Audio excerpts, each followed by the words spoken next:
विश्वास गर्नुहोस्, मैले आजसम्म कसैको आशा गरेको छैन। आफ्ना उपलब्धि, आफ्ना प्राप्ति र आफ्ना लक्ष्यहरूका लागि कसैको भर परेको छैन।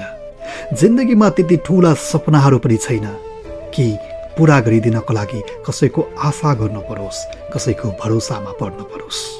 जीवनमा जे छ, आफूले जे प्राप्त गरेको छु त्यसैमा खुसी हुने प्रयत्न गरिरहेको छु र खुसी पनि छु। जीवनमा आफ्ना लक्ष्यहरू, आफ्ना उद्देश्यहरू प्राप्ति गर्नको लागि किन अरूको भर पर्नु? तपाईँले सुन्नु भएकै होला, जब आशा गरिन्छ नि, आशाले निराशा बनाउँछ। निराशाले तपाईँको जिन्दगीको लक्ष्य नै बदलिदिन सक्छ र निराशाले तपाईँलाई दुखी बनाउँछ। जब तपाईँ दुखी हुनुहुन्छ, तपाईँको सुखी संसार कहाँबाट प्राप्त हुन्छ र?